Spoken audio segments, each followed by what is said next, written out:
माँ, इस एफडी में आप हस्ताक्षर कर दीजिए, मुझे अभी पैसों की जरूरत है, नवीन ने अपनी माँ रमा जी से कहा। पर बेटा, ये पैसे तो समीर के बेटे की कॉलेज फीस के हैं, मैं तुम्हें कैसे दे सकती हूँ, और फिर तुम्हें तुम्हारे हक के पैसे तो दे दिया है। फिर और क्यों, रमा जी ने अपनी बात रखी। देख माँ, अभी छोटे के बेटे को कॉलेज में आने के लिए 3 साल बाकी है, तब तक मैं तुम्हें यह पैसा ब्याज के साथ वापस दूंगा।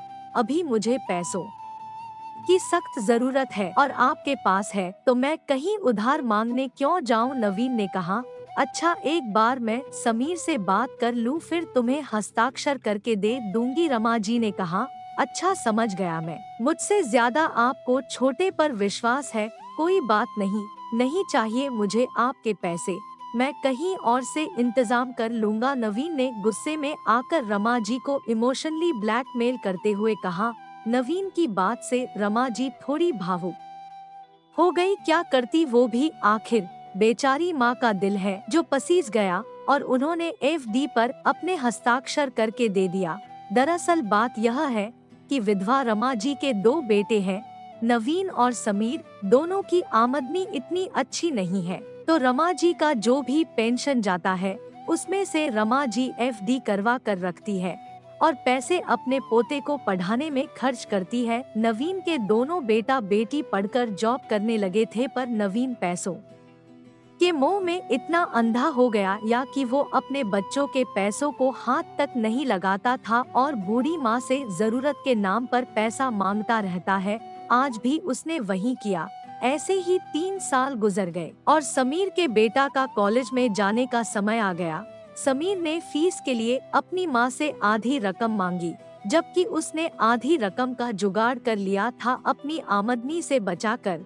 रमा जी ने नवीन से पैसे मांगे तो नवीन साफ मुकर गया कि मैंने अपने बच्चों को खुद पढ़ाया है तो उसे भी खुद ही पढ़ाना होगा, और मेरे पास आपका एक भी पैसा नहीं है, इसलिए आपके पास जो भी है उसका बंटवारा कर दीजिए तो मुझे बार बार आपको सफाई देना ना पड़े। रमा जी नवीन की बात सुनकर अचंभित हो गई कि मुझसे हस्ताक्षर करवा कर इतने सारे पैसे ऐंठ लिए और अब वापस देने की बारी आई तो साफ मुकर गया। मन ही मन अपने आप को दोषी ठहराती भरी आंखों से रमा जी ने समीर से कहा, बेटा, हमारे साथ धोखा हुआ है, मुझे पता नहीं था कि तुम्हारा बड़ा भाई पैसा देखकर बदल जाएगा और हमें धोखा देगा। अपनी माँ और भाई की बात सुनकर समीर तो जहाँ का तहाँ जड़वत हो गया। ना ही उससे कुछ कहने को बन पड़ता था और ना ही रोने को। उसे तो पता भी नहीं था कि उसका भाई उसके साथ इतना बड़ा धोखा कर सकता है।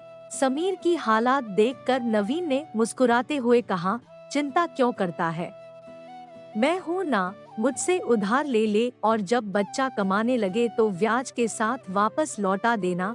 नवीन की ऐसी निर्लज्ज बात सुनकर रमा और समीर की आंखों में से आंसुओं की नदी बहने लगी। फिर भी माँ आखिर माँ ही होती है। खुद को संभालते हुए रमा जी ने कहा, ले समीर, किसी से कुछ उधार मांगने की जरूरत नहीं है, यह कंगन बेचकर अपने बेटे की फीस जमा कर दो, बाकी के पैसे भी तुम ही रख लो, आगे की फीस समझकर मेरे पास रहेंगे तो ना जाने लोगों को कौन सी जरूरत आ जाती है कि मुझे फुसलाकर ले जाएंगे। और एक बात, जब तक मैं जिंदा हूँ बंटवारा तो नहीं होगा, पर अब मैं अपनी वसीयत जरूर बनाऊंगी, रमा जी ने नवीन की ओर देखते हुए कहा। रमा जी की बात सुनकर नवीन उल्टे पांव अपने कमरे में चला गया। रमा जी और समीर आंखों में आंसू लिए एक दूसरे से देखते रहे, क्योंकि यह धोखा उन्हें किसी और ने नहीं पर खुद के खून ने जो दिया था।